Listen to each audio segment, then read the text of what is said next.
Alléluia. Que Dieu soit loué. Est-ce que tu peux prendre avec moi ta Bible?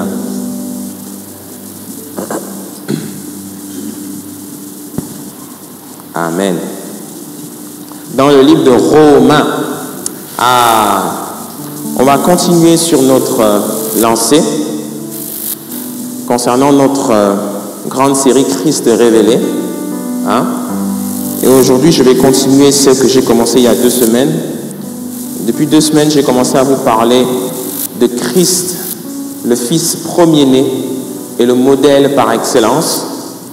Aujourd'hui, je vais te partager quelque chose qui va être le début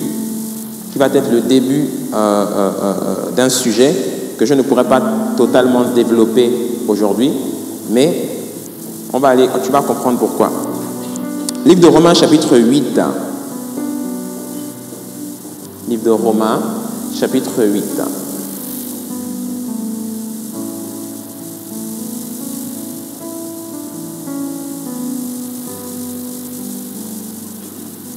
Livre de Romains, chapitre 8, à partir du verset 29. Si tu y es, dis avec moi, Amen. Il est écrit ceci: car ceux qu'il a connus d'avance, il les a aussi prédestinés à être semblables à l'image de son Fils. Dis avec moi, son Fils. Afin que son Fils fût le premier-né entre plusieurs frères. Dis avec moi, le premier-né. Et ceux qu'il a prédestinés, il les a aussi appelés. Et ceux qu'il a appelés, il les a aussi justifiés. Et ceux qu'il a justifiés, il les a aussi glorifiés. Alléluia. Ça va être mon texte de départ, mon texte de base. Et petit à petit, on va progresser. Aujourd'hui, je ne vais pas prêcher ni enseigner. Aujourd'hui, je vais vous raconter une histoire. Je vais vous raconter une petite histoire. C'est à partir de la semaine prochaine que je pense que je vais enseigner. Mais aujourd'hui, je vais faire une pause et puis on va juste un peu parler de cœur à cœur et je vais vous raconter une petite histoire sur le sujet sur lequel nous sommes. Dites moi, Christ le Fils premier-né est le modèle par excellence. Ce que je vais commencer à vous raconter aujourd'hui, j'étais en train de sauter sur mon bureau cette semaine quand je recevais ça. C'est toujours intéressant parce qu'en fait, c'est des choses souvent qu'on a déjà entendues, mais le Saint-Esprit te raconte ça d'une autre manière pour que tu le comprennes encore mieux. Je nous ai dit il y a 2 semaines que Paul était cet apôtre-là, ce docteur-là, qui menait un combat très particulier. C'était un combat contre les fausses doctrines. Dis avec moi, les fausses doctrines. Et on s'est basé sur le livre de Colossiens, l'épître aux Colossiens, pour démontrer que dans l'église de l'époque, tout comme l'église d'aujourd'hui, il y a des fausses doctrines par le biais des philosophies et toutes sortes d'enseignements qui touchent au développement personnel et à la philosophie, entrent dans l'église et perdent les chrétiens. Perdent les chrétiens. Maintenant, Paul menait ce combat-là, de faire comprendre aux chrétiens que vous devez faire très attention aux philosophies. Vous devez faire très attention aux enseignements qui vous amènent à croire que, certes, il y a les sagesses, il y a les connaissances que le monde nous donne, ce qu'il appelle les rudiments de ce monde, les principes élémentaires de ce monde, les principes de succès, les principes de réussite, etc. Mais vous devez savoir que dès le moment où Christ n'est pas reconnu comme le principe de Dieu, comme l'origine, comme le principe de Dieu à l'intérieur de toute sagesse qu'on pourra vous communiquer, sachez que tout cela vous conduira à l'erreur. Alléluia. Paul avait un sujet bien particulier, le sujet de Christ, le Fils premier-né. D'accord? Et quand il en a parlé, les quelques fois où il en a parlé dans la parole de Dieu, particulièrement dans les épîtres, il n'en a pas toujours parlé de la même manière. Pour les Colossiens, il a mis en lumière la révélation de Christ, le Fils premier-né, pour pouvoir contrer les fausses doctrines qui avaient infiltré l'Église. C'est comme ça que de ces fausses doctrines-là sont nés les Nicolaïtes, qui étaient les disciples du diacre Nicolas, livre des Actes, chapitre 7, qui avait été l'un des premiers diacres ordonnés par Pierre et les autres. Ce Nicolas s'est perdu dans les philosophies. Il est tombé. D'autres sont rentrés dans des sectes, dans des réseaux ésotériques, parce qu'ils passaient leur temps à raisonner et à vouloir justifier ce qu'ils avaient compris de Christ en l'opposant aux philosophies de ce monde.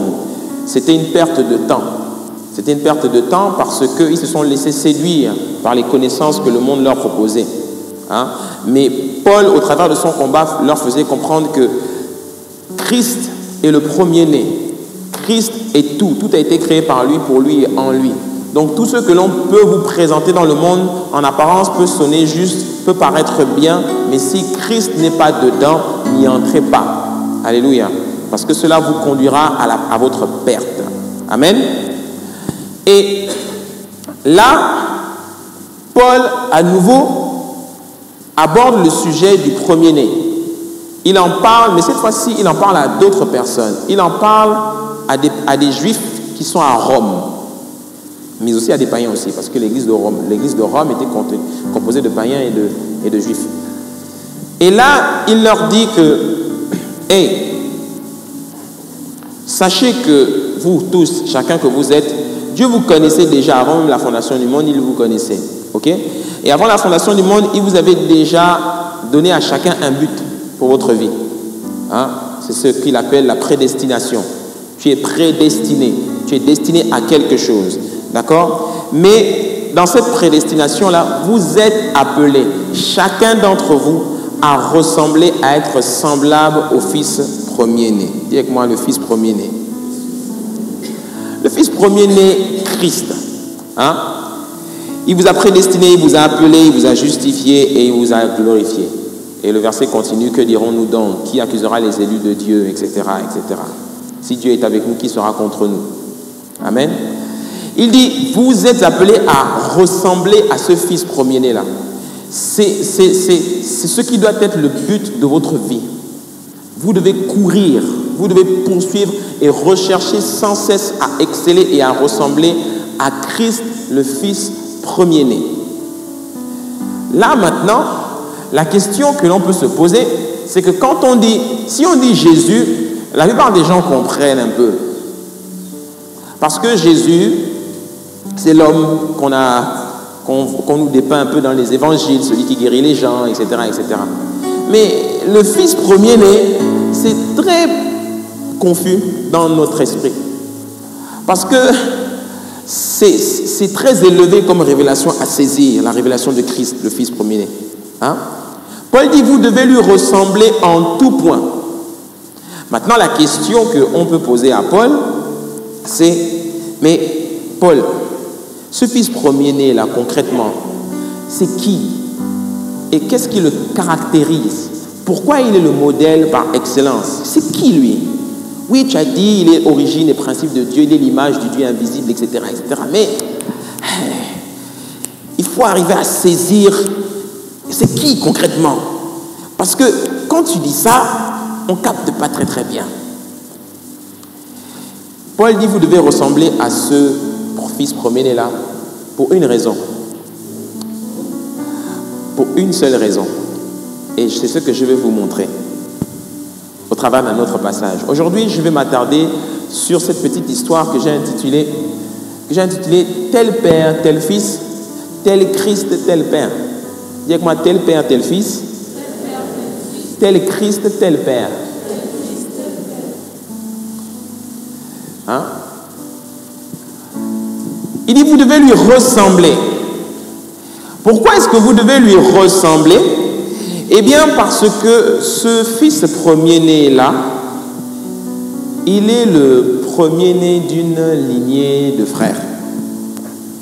Il est notre grand frère. Dis avec moi, Christ est mon grand frère.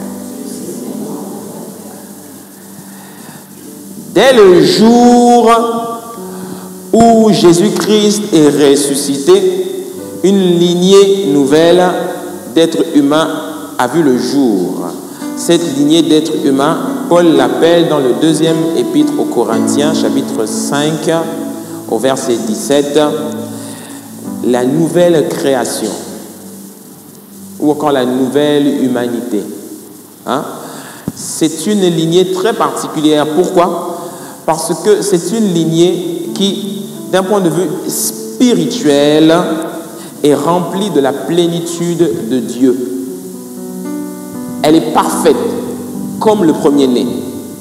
Mais cette perfection, dans son expression, est limitée à cause de notre chair, à cause de la nature pécheresse qui est notre enveloppe et notre tente. C'est pour cela que, même si on est des gens qui aimons prier par la foi, on n'arrive pas toujours à activer le surnaturel, on n'arrive pas toujours à manifester le miraculeux parce que notre chair contient cela. Et c'est tout le combat de l'être d'un fils de Dieu quand il marche sur la terre. Mais la Bible nous dit à plusieurs endroits que quand Jésus-Christ reviendra, avec lui nous paraîtrons tels que nous sommes réellement. Tel il est, tel nous serons. Nous paraîtrons. Donc ce sera un jour glorieux.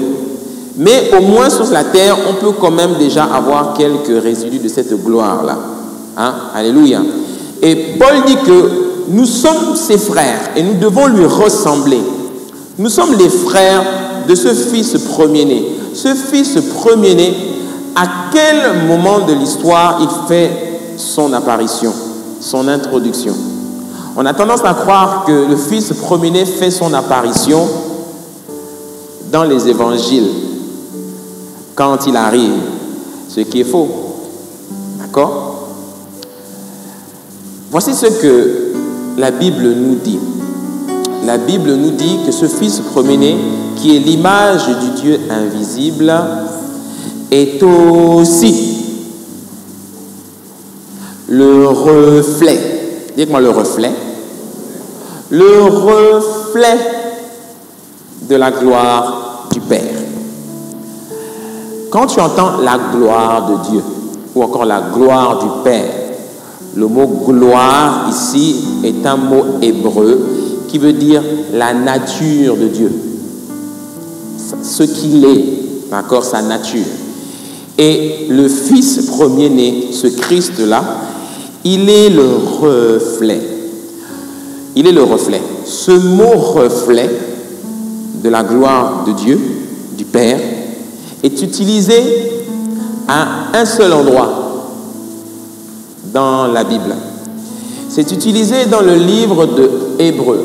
Moi, je crois que c'est Paul qui avait écrit le livre de Hébreux, mais la théologie n'a pas réussi à déterminer qui avait vraiment écrit le livre, l'épître aux Hébreux. Mais beaucoup portent à croire, en regardant les écrits, que c'était Paul. Il est écrit dans le livre de Hébreux. Et là, on va lire un tout petit peu, et je vais prendre le temps de t'expliquer ce passage-là. Livre de Hébreux, chapitre 1. Prends avec moi ta Bible, livre de Hébreux, chapitre 1, au verset 1. Il est écrit: après avoir autrefois, à de nombreuses reprises et de bien des manières, parlé à nos ancêtres par les prophètes, Dieu, dans ces jours qui sont les derniers, nous a parlé par le Fils.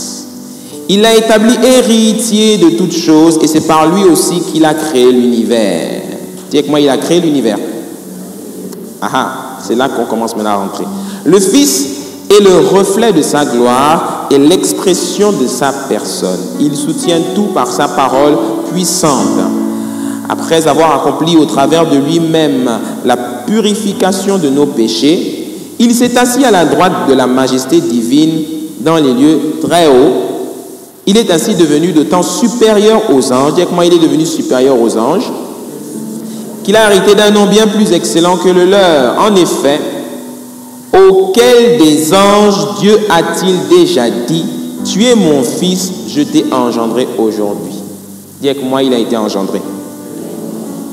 Et encore, je serai pour lui un père, et il sera pour moi un fils. Par contre, lorsqu'il introduit le premier-né dans le monde, dis avec moi, le premier-né, il dit que tous les anges de Dieu se prosternent devant lui. De plus, au sujet des anges, il dit: il fait de ses anges des esprits et de ses serviteurs une flamme de feu. Mais il dit au Fils, ton trône, ô Dieu, est éternel. Le sceptre de ton règne est un sceptre de justice. Tu as aimé la justice et tu as détesté la méchanceté. C'est pourquoi, ô Dieu, ton Dieu t'a désigné par onction comme roi. Dis avec moi, il a été désigné comme roi. De préférence à tes compagnons. Donc, il avait des compagnons. Ok? Une autre version l'a dit à tes collègues.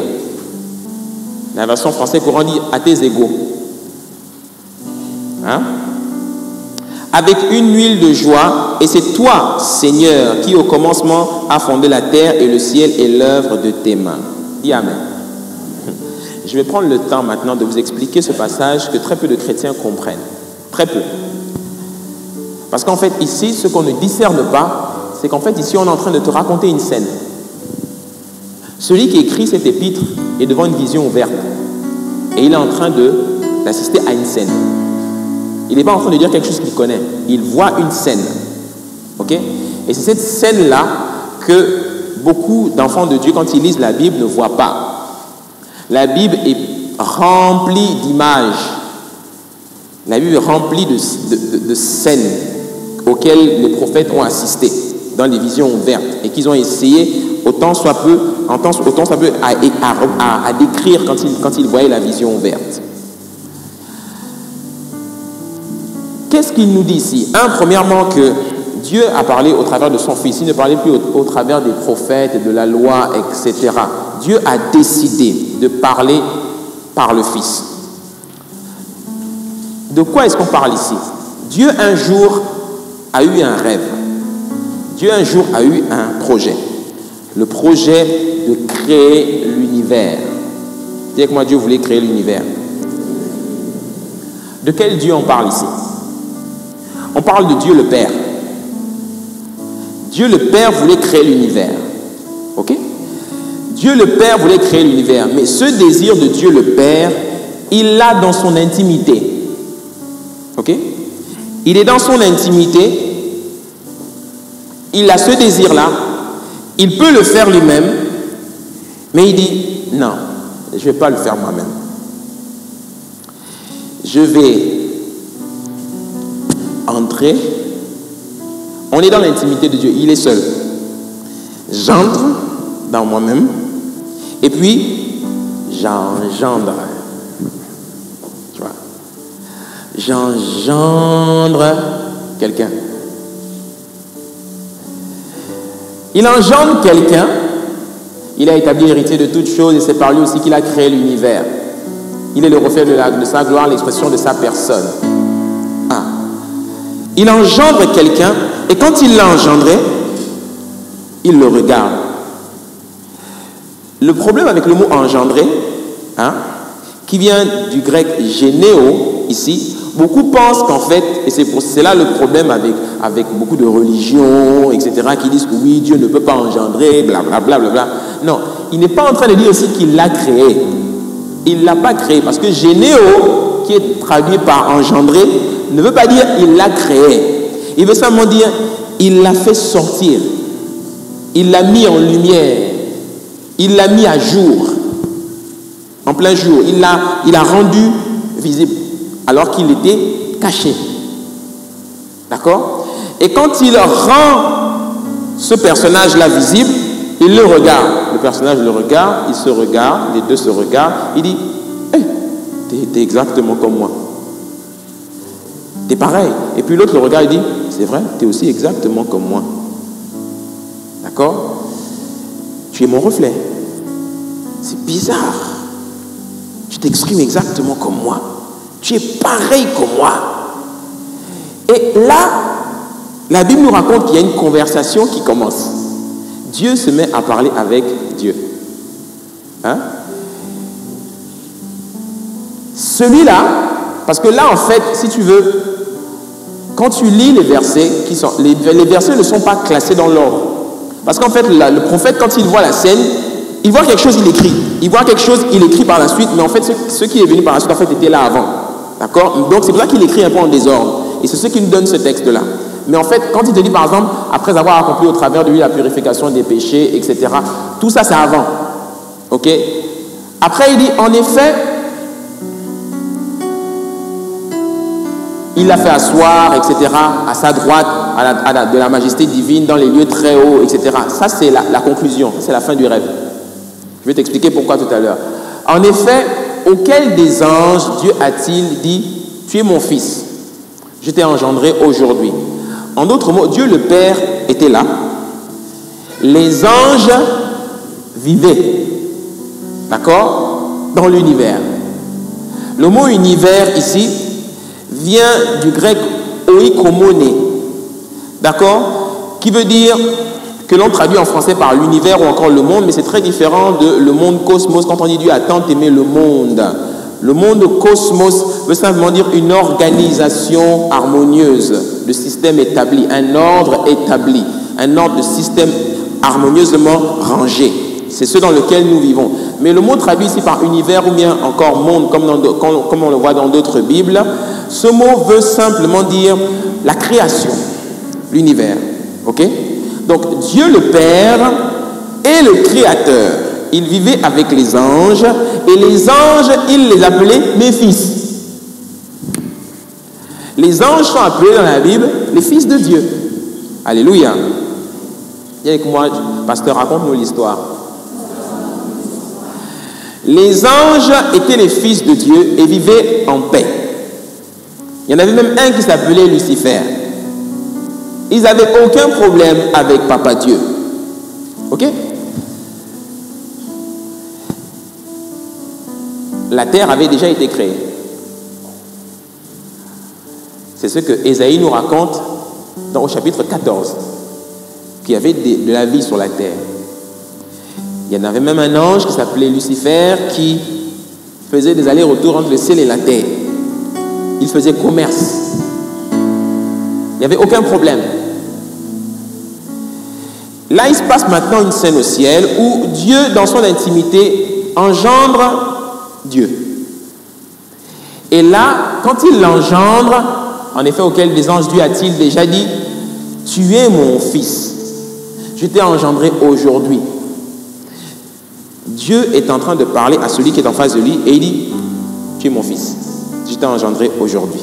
D'accord? Et après, il se tourne vers Dieu, le Saint-Esprit. Il dit, par la suite, il lui dit, je serai pour lui un père, il sera pour moi un fils. Et le Saint-Esprit dit, Amen. Et toi, tu dis, Amen. Maintenant, il continue la suite. Par contre, lorsqu'il introduit le premier-né dans le monde, oikomone, dans l'univers, lorsqu'il introduit dans le monde, là, il parle maintenant à ceux qui sont là, les anges. D'accord? Il leur dit que tous les anges de Dieu l'adorent, se prosternent devant lui.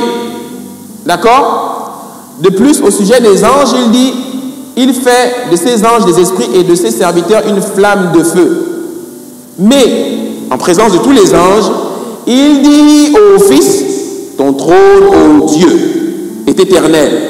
Le sceptre de ton règne est un sceptre de justice. Tu as aimé la justice et tu as détesté la méchanceté. C'est pourquoi, ô Dieu, dis avec moi, ô Dieu, ton Dieu t'a désigné par onction comme roi. De préférence à tes compagnons avec une huile de joie. Donc, je vous raconte la scène. Les anges n'ont jamais vu Dieu. Les anges, la seule représentation qu'ils ont de Dieu, c'est une lumière éclatante. Et ils entendent une voix qui leur parle. Et un jour, Gabriel, Michel, les autres, tous reçoivent une convocation sainte dans la salle du trône. C'est une grande salle, une très grande salle. Tous les anges de l'univers sont là. Mais, les réunions où Papa Dieu réunit tous les anges, ça c'est quelle réunion grave comme ça? Il les réunit et là, la gloire de Dieu apparaît. Boum. Papa Dieu lui-même, le Créateur, est là. Et là, les anges entendent Dieu parler. Sauf que là, Dieu n'est pas en train de leur parler. ils entendent... Attends, quand on te dit les anges, on te parle des puissances, des trônes, des archanges. C'est des puissances, c'est des anges, des êtres célestes très élevés. Ils entendent Dieu le Père, qui a l'habitude de leur parler toujours à eux, parler à quelqu'un d'autre. Et ce quelqu'un à qui Dieu le Père est en train de parler, ils entendent Dieu le Père l'appeler « Oh Dieu ». Ils disent « Quoi ?» Michael dit à Gabriel « Hey, tu as bien entendu, non ?» Il a dit « Oh Dieu ». Tu vois, ils font marche arrière, ils reculent. Il dit « Oh, il y a un problème là. C'est inhabituel. » Il dit « Ton trône, ô Dieu, est éternel. Le sceptre de ton règne est un sceptre de justice. » Quoi? Il est en train de parler à un roi. Mais c'est toi le roi. Il n'y a pas d'autre roi ici. Il continue. Et tu as détesté la méchanceté. C'est pourquoi, oh Dieu, ton Dieu t'a désigné par onction comme roi, de préférence à tes compagnons. Pardon? C'est qui est préféré à nous ici? Et puis là, tout d'un coup, ils entendent maintenant Dieu le Père qui s'adresse à eux et qui dit que tous les anges de Dieu l'adorent. Alléluia. Et là, quand le Père dit ça, dans la lumière de Papa Dieu, on voit quelqu'un qui sort. Les anges, quand ils ont vu cette personne sortir, qu'est-ce qu'ils ont fait? Ils ont reculé. Quand ils ont reculé, qu'est-ce qu'ils ont fait? Ils ont sorti les armes. C'est qui? Ils ont dit, c'est qui? Alors, je te raconte que là, il y a eu 3 réactions. Il y a eu 3 réactions. La première catégorie d'anges qui a réagi, ils étaient là. Waouh! Wow!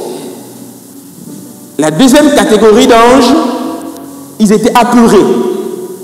Ils avaient très peur. Donc eux, tout de suite, ils se sont mis sur la défensive. Ils ont dit, il y a un coup d'état ou quoi? Quelqu'un qui sort de la gloire de Dieu. C'est Dieu lui-même ou... Mais eux, ils vivent avec Dieu. Donc ils ont tous reconnu que ça, c'est pas Dieu. Ça, c'est quelqu'un d'autre. Mais il sort de la gloire. Waouh! C'est un imposteur. Comment il a fait pour rentrer là-bas?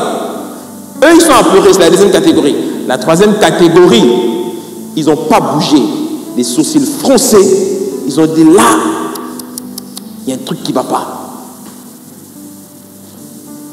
Et là, ce personnage qui est sorti sort et ne parle pas et les regarde. Et la voix continue à parler, que tous les anges de Dieu l'adorent. Et il continue en disant, plus loin,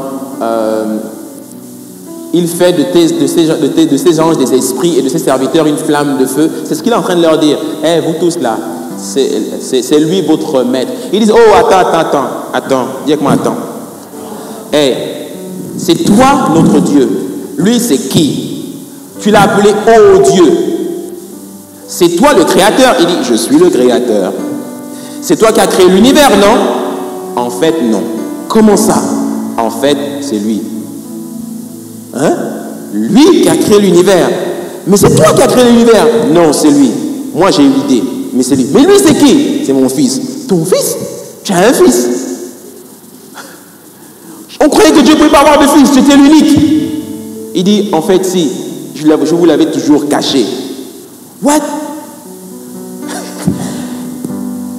Donc, tu es en train de nous dire que depuis le début, tu nous as menti. Que tu étais le créateur, en fait, c'était pas toi. Si, en fait, c'est... Et là, le fils fait, non, c'est moi qui réponds. Et là, le fils leur dit, moi, je suis celui qui a créé l'univers. Lui, il pense, moi, je parle et j'agis. Il dit, oui, mais il y a un problème. Donc, ça veut dire quoi? Il y a un Dieu là et un Dieu là. Il y a 2 dieux. Il dit, non, nous sommes un. Non, c'est pas possible. Vous ne pouvez pas être un. Il n'y a qu'un seul Dieu. La première catégorie est toujours en train de dire, waouh. La deuxième catégorie, elle reste toujours sur ses gardes. Elle commence un peu à croire. Elle dit, bon, c'est quand même Dieu, il est quand même illimité. Mais bon, à ce niveau-là, c'est quand même fort.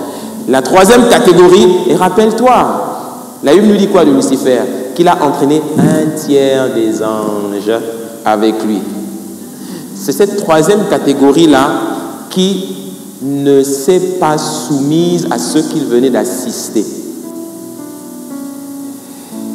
Ils ont dit, Dieu, on a toujours été avec toi et on n'a aucun problème avec toi. Tu es Dieu le Père. D'accord? Mais lui, c'est un imposteur. Dieu le Père dit, non, c'est pas un imposteur, c'est moi. Mais dans mon fils, tu n'as pas de fils, tu ne peux pas avoir de fils. Ok? Soit tu le dégommes, soit nous on le dégomme. D'accord? Parce que nous, et tu nous dis qu'il doit être notre roi, et nous on doit être ses serviteurs. Jamais de la vie, on te sert toi, mais l'ange que je suis, je ne peux pas servir un imposteur. Et là le fils dit, prosternez-vous. Jamais on se prosterne devant toi. T'es qui toi? Et là le père dit autre chose. Le père dit, hey, vous savez ce que je fais? Je lui donne le trône. Quel trône? À ma droite. Il y a un autre trône. Pareil que toi. Et là, on voit un trône qui sort. Et le fils s'assoit. Et il dit, prosternez-vous. Ils disent, pardon. Attends. Dieu, la gloire, on voyait que sa gloire. C'est sûr, on ne peut rien faire devant ça. Mais si maintenant on peut avoir une représentation de quelqu'un, les anges que nous sommes, ça veut dire qu'on est capable de te dégommer. D'accord? Et là va naître une sérieuse rébellion au ciel. D'accord? Cette rébellion va naître pas contre le Père. Les anges ne se sont jamais rebellés contre le Père. Ils se sont rebellés contre le Fils, qui avait été établi comme le roi. Alléluia. Si tu es avec moi, fais comme ça. Et là, qu'est-ce qui se passe? Satan et ses amis qui vont refuser, selon eux, cette imposture, vont descendre sur la terre, vont aller voir quelques rois de la terre et vont dire à ces rois, voici ce qui se passe. Sachez que Dieu est un imposteur. Et on a décidé de ne plus se soumettre. Et apparemment, il s'est allié avec un autre gars qui nous ressemble un peu. Parce qu'apparemment, maintenant, ils peuvent mettre maintenant une forme sur celui-là. Et ils disent, mais Dieu, il est Dieu. Il ne peut même pas avoir de forme. Mais lui, il a une forme. Et en plus, il nous dit qu'il est notre roi. Donc là, on a décidé de... Il y a quelque chose qui ne va pas. Soit papa Dieu a perdu la tête, il y a un problème quelque part. Mais une chose est sûre, c'est qu'on... Parce que tu sais, pour pouvoir se rebeller contre le Fils, il fallait être très convaincant. Mais il y a des anges qui ont suivi parce qu'eux aussi, ils étaient complètement confus après tout ça.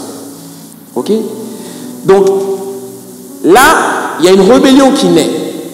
La Bible, regarde ce qu'elle dit. Le sceptre de ton règne est un sceptre de justice. Tu as aimé la justice et tu as détesté la méchanceté. C'est pourquoi, oh Dieu, ton Dieu t'a désigné par onction comme roi de préférence à tes compagnons. Déjà, quand il dit de préférence, ça veut dire que la manière dont Dieu l'a présenté, Dieu faisait préférence. Ça, ils n'ont pas aimé du tout. Lucifer en premier n'a pas aimé. Tous les autres anges n'ont pas aimé. Alléluia. Je continue. Et par la suite, ce monde, ces personnes, qu'est-ce que David nous révèle dans le psaume 2? David nous dit dans le psaume 2, pourquoi ce tumulte parmi les nations, ces vaines pensées parmi les peuples? Pourquoi les rois de la terre, dis-moi les rois de la terre, pourquoi les rois de la terre se soulèvent-ils et les princes se liguent-ils avec eux? Les princes ici, ce sont les anges, d'accord? Les princes se liguent-ils avec eux contre l'Éternel et contre son oint? Là, on n'est pas en train d'assister à une scène de notre humanité à nous. C'était avant. D'accord? Ils vont se liguer contre le oint de l'Éternel. Brisons leurs liens, délivrons-nous de leurs chaînes. Celui qui siège dans les cieux rit, le Seigneur se moque d'eux. Puis quand il dit se moque d'eux, quand les gars décident de se liguer, Dieu il danse, il dit, ce que vous ne savez pas, c'est que celui que j'ai fait sortir là, il est encore pire que moi. Parce que moi j'ai déjà les cheveux blancs, je suis un peu fatigué. Lui il est frais. Et il va vous mater. Il se rit, d'accord? Il se moque d'eux. Puis il leur parle dans sa colère. Il les épouvante dans sa fureur. C'est moi qui ai mon roi sur Sion, ma montagne sainte. Je publierai le décret. Hein? L'Éternel m'a dit, tu es mon fils, je t'ai engendré aujourd'hui. D'accord? Demande-moi et je te donnerai les nations pour héritage, les extrémités de la terre pour possession. Tu les briseras avec une verge de feu. Tu les briseras comme le vase d'un potier. Et maintenant, roi, les rois de la terre, conduisez-vous avec sagesse. Soyez sages, juges de la terre. Recevez instruction. Servez l'Éternel avec crainte. Et réjouissez-vous avec tremblement. Baisez-le. Baisez-le. Baisez le Fils, de peur qu'il ne s'irrite et que vous ne périssiez dans votre voie, car sa colère est prompte à s'enflammer. Heureux tous ceux qui se confient en lui. Amen. Tu es en train de suivre le fil de l'histoire là?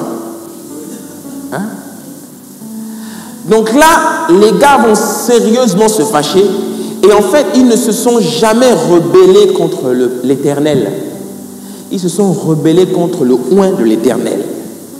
Et quand la Bible dit que Satan a voulu monter prendre le trône de Dieu, il ne pouvait pas monter prendre le trône du Père puisqu'il ne le voit même pas. Si Satan a convoité un trône, c'est qu'il voyait ce trône. C'était le trône du Fils qu'il voyait. Ce Fils qui siégeait à la droite de Dieu. Et il a dit, lui, si je peux le voir, je peux le dégommer. Jusqu'à présent, il essaye toujours, il n'y arrive pas. Alléluia, il est vaincu au nom de Jésus-Christ de Nazareth.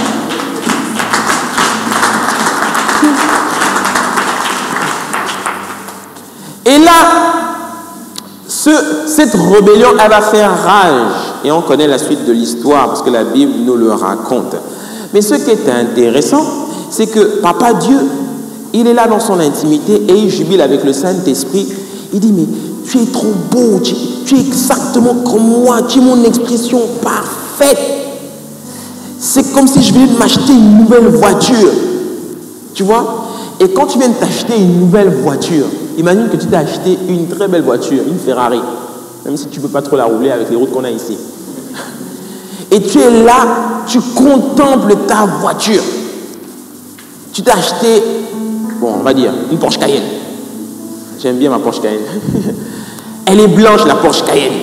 Et tu es là, tu tournes autour de ta voiture, elle est belle, elle est clinquante, tout ça. Et puis tu dis, c'est magnifique, c'est bon, tu jouis de ta voiture. Mais tu peux t'en offrir plein. Qu'est-ce que tu fais? Tu vas aller en acheter d'autres, non? Quand tu décides de t'en acheter d'autres, pourquoi tu irais acheter exactement la même? Tu prends la même voiture, mais tu vas prendre une couleur différente. Tu vas prendre une rouge, ensuite tu vas prendre une jaune, ensuite tu vas prendre une verte, ensuite tu vas prendre une bleue, ensuite tu vas prendre une rose, j'en sais rien. Ok? Papa Dieu regarde son fils, il dit, tu es tellement beau et attrayant que j'ai envie de me faire plaisir, je vais en créer plein d'autres. Tu vois? Et il dit, voici ce que tu vas. Et là, le fils lui dit, non, ça c'est ma mission. Ok, pour te faire plaisir, je vais en créer plein d'autres qui seront exactement comme moi. Alléluia. C'est là qu'une nouvelle race de fils va naître. Alléluia. C'est pour ça que Paul dit dans Romains qu'il est le premier-né de plusieurs frères. Alléluia. Donc là, il dit, papa, je vais t'offrir un cadeau. Je vais t'offrir une lignée de fils comme moi. Oh, mais comment tu vas faire ça? Comment tu vas faire ça? C'est pas possible. Parce que ici au ciel, tu as vu les dégâts que ça a créé. Parce que je t'ai créé, si j'en crée d'autres, je ne peux pas me créer un autre. Hein? Je ne peux pas engendrer un autre plutôt. D'accord? Le fils dit, tu ne peux pas engendrer un autre parce que nous sommes trois et nous sommes un. Ok? Le Saint-Esprit dit, tu fais comment? Le fils dit, mais je vais utiliser les hommes. Hein? Mais attends, s'il faut prendre un stock, regarde, la terre est là. Mais ils sont péchés. Adam, ils sont tous péchés. Comment je fais? Comment tu fais? Le fils dit, non, je vais verser mon sang parce qu'il n'y a que ça qui peut les purifier, etc. Tu ne peux pas faire ça. Ce n'est pas possible. Ça t'oblige à ne plus exister. Et comment tu fais pour ne plus exister et puis revenir à la vie? Moi, je ne peux pas te créer. Le fils lui répond, tu m'as déjà créé un jour? Non. Tu m'as jamais créé. Tu m'as juste engendré. Et le père dit, ok, si je t'ai jamais créé, c'est qui t'a créé? Le fils lui répond, et toi, c'est toi qui t'a créé? Et le Saint-Esprit le regarde, et c'est vous, c'est qui vous a créé? Et les deux le regardent, et toi, c'est qui t'a créé? Donc les gars sont là en train de se dire c'est qui t'a créé, c'est qui t'a créé, etc. Oh Dieu, ton Dieu, oh Dieu, ton Dieu. Et les gens sont là. Et puis il y a un problème là-bas.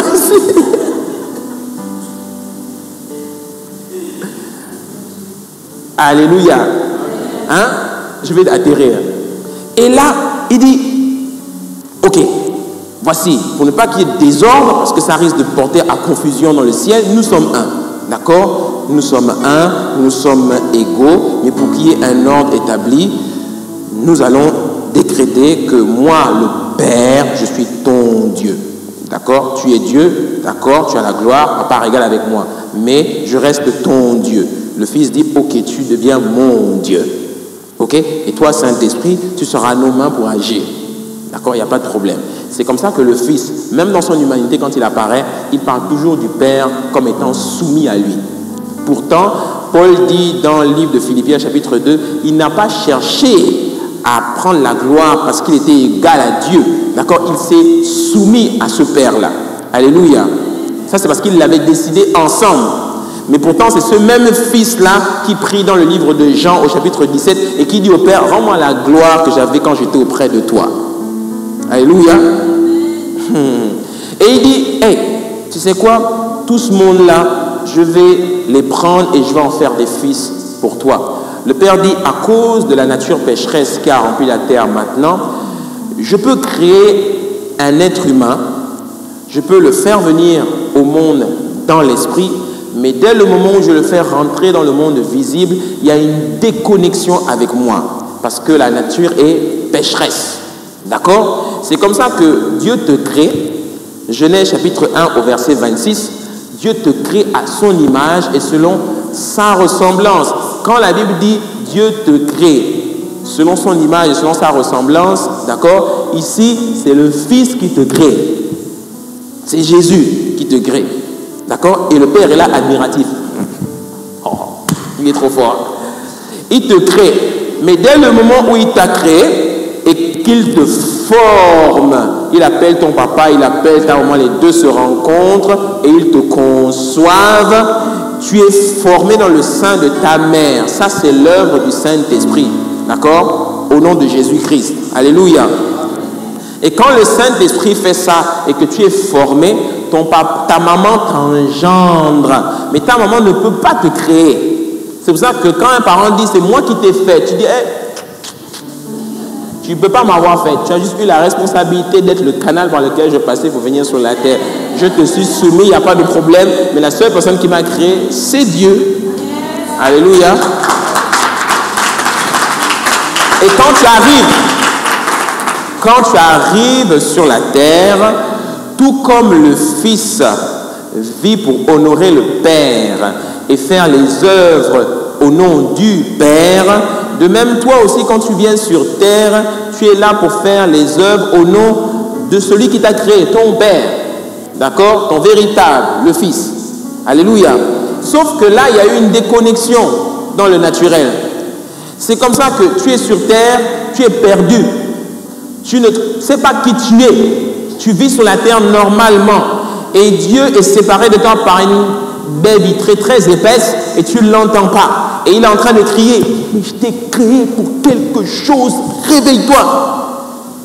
Et puis quand Dieu arrive à croiser un chrétien, quelqu'un qui a donné sa vie à Jésus et qui est reconnecté à lui, il dit, va lui parler. Et quand le chrétien vient te parler, donne ta vie à Jésus, le Seigneur a un plan pour ta vie, tu es là, laisse-moi ça, je ne veux pas ça, je ne connais pas, il n'y a pas de Dieu, n'existe pas. Et il est là, mais j'existe.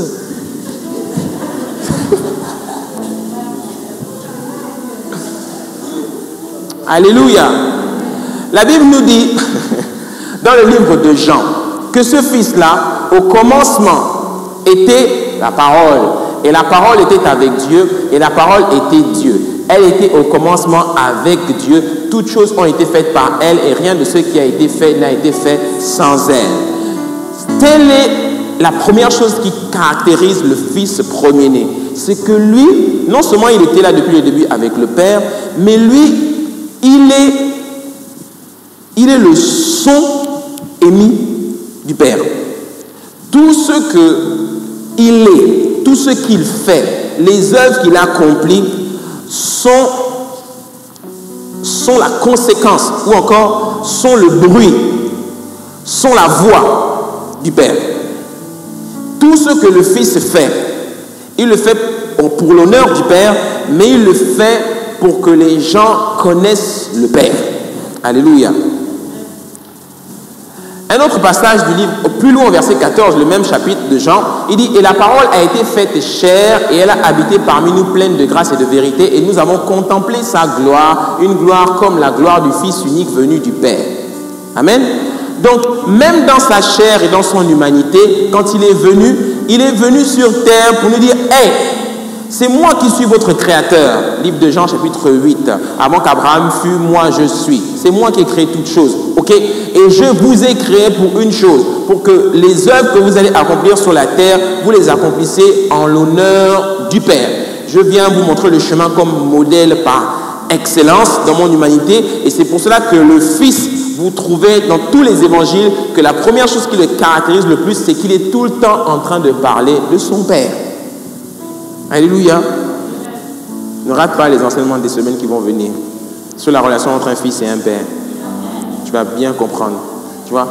La Bible nous dit encore, plus loin, dans le même livre de Jean, au verset 18, « Personne n'a jamais vu Dieu, le Fils unique qui est dans le sein du Père et celui qui l'a fait connaître. » Livre de Matthieu, chapitre 11, au verset 27, « Toutes choses m'ont été données par mon Père et personne ne connaît le Fils si ce n'est le Père. Personne non plus ne connaît le Père si ce n'est le Fils et celui à qui le Fils veut le révéler. » Donc ici, le Fils est là, est venu, a été engendré pour nous révéler le Père. Personne n'a jamais vu le Père.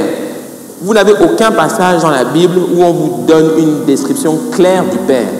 Le seul passage vraiment où il y a une description très floue, c'est quand Daniel a la vision ouverte et il appelle ancien des jours. Il voit un vieux monsieur avec des cheveux blancs comme neige qui est en train d'aller s'asseoir sur un trône. Ce monsieur prend le livre, etc. et il décrit la scène où il voit l'agneau de Dieu, etc. qu'on connaît. Alléluia. Mais personne n'a jamais vu le Père. Même les anges n'ont jamais vu le Père. Mais le Père dit, hey, vous voulez vraiment avoir une description de moi? Eh bien, regardez mon Fils. Regardez mon Fils. Parce qu'il est la représentation exacte de qui je suis. Dans son humanité, comme dans sa divinité, dans son caractère et dans sa manière d'accomplir les œuvres. Et ce Fils-là vient nous montrer l'exemple. C'est pour ça que quand tu lis ta Bible, les premiers livres que tu dois lire, ce sont les évangiles. Parce que c'est au travers des évangiles que tu découvres le Fils premier-né et modèle par excellence que tu dois suivre. Alléluia. La Bible nous dit encore, elle nous dit encore dans le livre de Jean au chapitre 14, verset 6.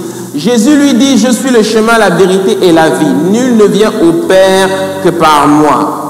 Si vous me connaissiez, vous connaîtriez aussi mon Père. Et dès maintenant, vous le connaissez et vous l'avez vu. » Philippe lui dit, « Seigneur, montre-nous le Père et cela nous suffit. » Jésus lui dit, « Il y a si longtemps que je suis avec vous et tu ne m'as pas connu, Philippe. Celui qui m'a vu a vu le Père. Comment dis-tu, montre-nous le Père? Ne crois-tu pas que je suis dans le Père et que le Père est en moi? Les paroles que je vous dis, je ne les dis pas de moi-même, et le Père qui demeure en moi, c'est lui qui fait les œuvres. » C'est là que les disciples découvrent que, oh, donc tout ce que tu fais, c'est le Père en fait qui fait ça au travers de toi. Il dit oui, en fait c'est le Père qui travaille en moi. Moi je ne suis que son extension. Mais lui et moi, nous sommes un. Telle est la nature qui doit caractériser un fils. Il doit être l'extension de son père. Un fils qui n'est pas l'extension de son père, comme le modèle par excellence nous le montre ici, ce n'est pas un fils. C'est comme ça qu'il y a aujourd'hui dans le monde invisible, le monde surnaturel, les vrais fils et les faux fils. Christ est le vrai Fils, parce qu'il a été engendré du Père. D'accord? Les anges qui se sont rebellés sont des faux fils. D'accord? Eux n'ont pas été engendrés, ils ont été créés. Ok? Ils ont été créés, mais ils avaient encore le privilège d'être appelés fils, quand ils étaient encore dans le droit chemin. Aujourd'hui, ce sont des faux fils. De même, comme Dieu aime toujours établir ce qu'il fait dans le spirituel, dans le naturel, de même la relation que le Fils a avec son Père. Dieu veut également que tu aies une relation avec ton Père, avec un Père, parce que c'est au travers de cette relation avec ton Père que la grâce, la faveur et la bénédiction viendra. Alléluia. C'est très important. C'est ce que j'ouvrirai la semaine prochaine. La relation qu'il y a entre un fils et un père. C'est extrêmement important. Alléluia. Est-ce que les chants peuvent commencer à monter, s'il vous plaît? Ce que je suis en train de te montrer ici, c'est que le fils premier-né est l'exemple par excellence. Hein? Il n'est pas sorti de nulle part. Il est Dieu. C'est parce que les gens ne comprennent pas la scène du livre de Hébreux qu'ils doutent si Jésus-Christ est Dieu ou pas. Même certains courants chrétiens, comme les témoins de Jéhovah, etc., continuent et persistent à dire que Jésus n'est pas Dieu. Jésus, dans son humanité, est un homme. Mais Christ est Dieu le Fils, que Dieu le Père a engendré. Il ne l'a pas créé. Il ne pouvait pas, Dieu ne peut pas créer Dieu. Alléluia. Dieu ne peut pas créer Dieu. Livre de Jean, chapitre 5, au verset 36. Moi, j'ai un témoignage plus grand que celui de Jean. Les œuvres que le Père m'a donné d'accomplir, ces œuvres même que je fais témoignent de moi, que c'est le Père qui m'a envoyé. Il continue au chapitre 10, au verset 25. Jésus leur répondit, je vous l'ai dit et vous ne croyez pas. Les œuvres que je fais au nom de mon Père rendent témoignage de moi. Le modèle par excellence nous montre que notre Père, nous devons vivre pour manifester ses œuvres. Si vous êtes en Christ, si vous êtes chrétien et que vous fréquentez les églises depuis des années, mais que vous ne marchez pas selon les œuvres du Père et selon sa parole, vous êtes des faux fils. Vous êtes des faux fils. Vous êtes des rebelles. Et Jésus-Christ a cette discussion sur qui est fils dans le livre de Jean, chapitre 8, avec les autres. Ils disent, nous sommes fils d'Abraham. Tu es en train de dire que toi, tu es plus fils que nous? Il dit, non, moi, je ne suis pas fils d'Abraham. Abraham s'est réjoui quand il a vu mon jour. Tu es en train de dire que toi, tu as à peine 30 ans et tu as déjà vu Abraham. Mais avant qu'Abraham fût moi, je suis. On va te l'appeler aujourd'hui. Tu vois? Donc, nous, on est les fils de Moïse. Il dit, si vous étiez les enfants de Moïse, vous croiriez en moi, parce que Moïse a écrit à mon sujet. Et parce que vous ne croyez pas en moi, et que vous voulez me tuer, vous faites les œuvres de votre père. Qui est notre père? Votre père, c'est Satan. Ah bon? Qu'est-ce qui te permet de dire que notre père, c'est Satan? Parce que vous faites les œuvres de Satan. Il est menteur depuis la fondation du monde. Donc, si je suis soi-disant en Christ, mais que je vis dans le péché, je suis un fils de Satan. Si aujourd'hui tu es là assis où tu écoutes la parole et que tu continues malgré soi-disant ta foi, ta croyance, tu es en Jésus-Christ, etc. Mais tu dis, moi, Dieu comprend, et tu vis dans le péché, etc. Tu es un fils de Satan. Ça te choque? Car ceux qui sont les fils de Satan, ce sont ceux qui font les œuvres de Satan. Et la nature de Satan, la gloire de Satan, c'est le péché. Donc quand quelqu'un vit dans le péché, il ne fait qu'être l'extension de son père, Satan. Quelqu'un a peur aujourd'hui? Oui.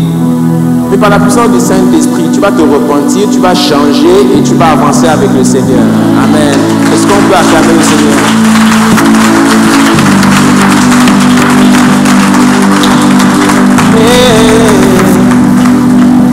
Voilà pourquoi, avant la fin de ce culte, pendant que nous sommes en train de clôturer, de commencer à chanter, si tu ne connais pas le Seigneur Jésus-Christ, ou si aujourd'hui tu vis encore dans le péché et que tu saisis cette parole, lève-toi et viens devant et accepte le Seigneur Jésus-Christ comme ton Seigneur et ton Sauveur. C'est extrêmement important. Si tu persistes dans le péché, tu dois savoir une chose que tu sembles ignorer, c'est que Satan est le champion pour tuer ses propres enfants. Si tu continues à vivre dans le péché, il va te tuer. Parce qu'il prend plaisir souvent à faire des sacrifices avec ses propres enfants. Mais notre Père, c'est le Père d'amour. Notre Père, c'est le Père de grâce et plein de miséricorde. Lui, il aime ses enfants. Il aime ses enfants. Et il s'attend à ce que tous ses enfants soient son extension.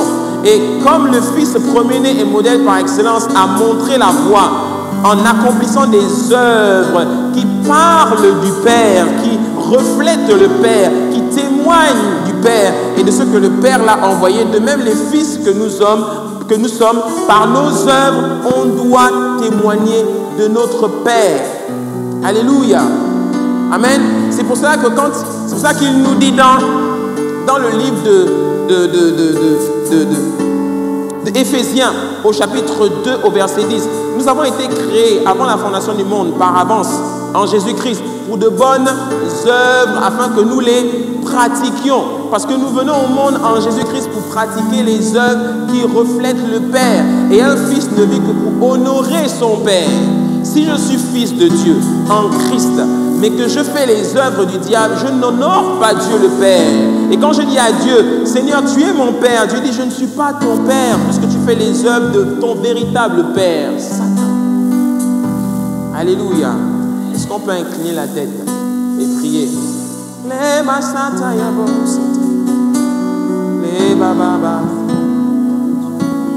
Si tu ne connais pas le Seigneur Jésus, ou si tu sais dans ton cœur que tu dois changer, qu'il y a quelque chose qui doit s'arrêter dans ta vie, il y a une situation que tu dois véritablement arrêter, tu dois rompre avec le péché, tu dois rompre avec tout ce qui est malsain, tu dois rompre avec tout ce qui souille l'âme et le corps, tu dois rompre. Si tu as décidé de marcher avec le Seigneur Jésus-Christ, tu dois te sanctifier, te consacrer, faire les œuvres du Père, ça commence par là.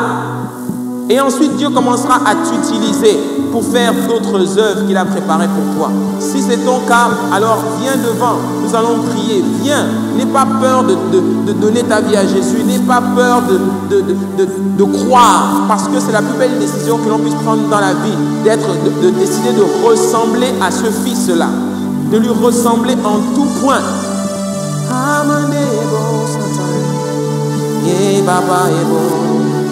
Car les fils honorent leur père.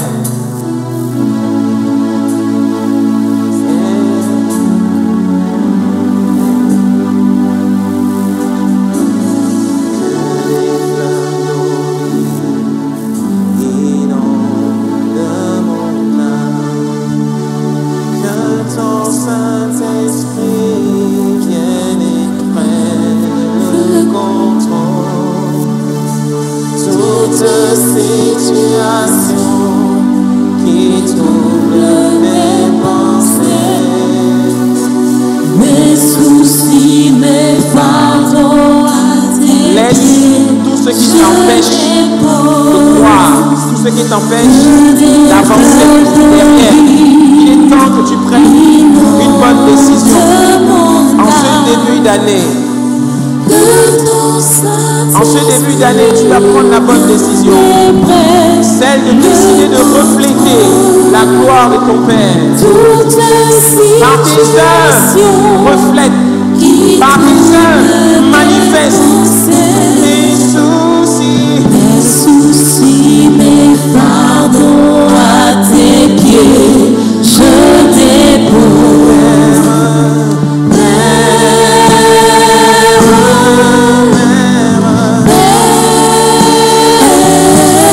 Je veux montrer la voie aux plus jeunes que moi.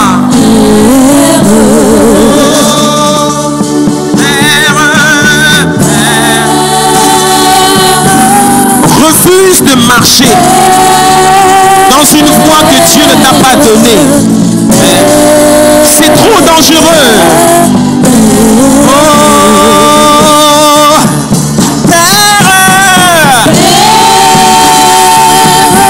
Car le Fils est celui qui marche et reflète le caractère, l'expression de son Père.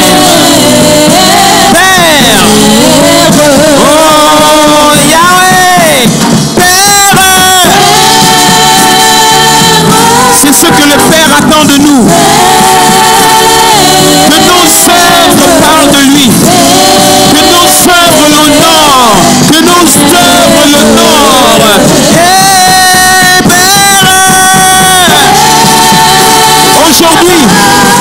un nouveau départ. Aujourd'hui, le Père pardonne et il s'attend à ce que ses fils témoignent de lui. Vous allez répéter cette prière après moi. Dites avec moi, Père Céleste, au nom de Jésus. Est-ce que l'Assemblée peut répéter avec eux également? Père Céleste, au nom de Jésus, me voici devant toi. Je me suis avancé parce que j'ai cru en ta parole. J'ai entendu ta parole et j'ai compris ta parole. Je me repens des mauvaises œuvres. Je me repens de mes péchés, de mes fautes et de toutes mes transgressions. Pardonne-moi, lave-moi, sanctifie-moi de tout péché. Au nom de Jésus, j'accepte Jésus-Christ, le Fils premier-né et le modèle par excellence. Je l'accepte dans ma vie comme mon Seigneur et comme mon Sauveur. Aujourd'hui, je nais de nouveau dans le royaume de Dieu. Je suis sauvé et je crois que par la grâce de Dieu, je serai un bon fils. Je témoignerai de tes œuvres. Je serai le reflet de ta gloire. Par la grâce de Dieu et par la puissance du Saint-Esprit. Ce n'est ni par ma force, ni par ma bravoure, ni par mes efforts, mais c'est par ton esprit qui vit en moi que je le ferai. Et j'y arriverai par la grâce de Dieu. Au nom de Jésus, je suis sauvé. Amen, amen, amen.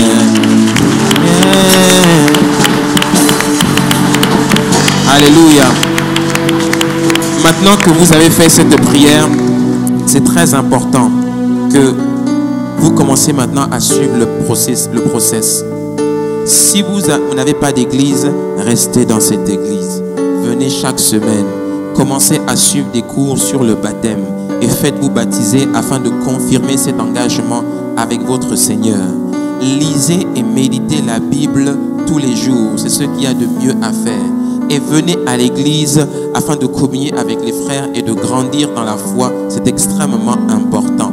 Mais une chose est sûre, résistez et ne vous laissez plus séduire par le péché et par les propositions qui viennent de l'extérieur. Sanctifiez-vous, consacrez-vous parce que Jésus-Christ revient bientôt. Amen. Nous sommes une famille et vous avez une belle famille. Maintenant que vous avez fait ce pas, il y a des personnes qui seront là pour vous accompagner. Il y a des personnes qui sont là debout. Je vous prie de les suivre. Allez avec eux. Remplissez des fiches si c'est la première fois que vous venez ou si c'est la première fois que vous avez fait cette prière. Et ensuite, on va vous donner des conseils à suivre. Amen. Que Dieu vous bénisse. Est-ce qu'on peut encore acclamer le Seigneur? Amen.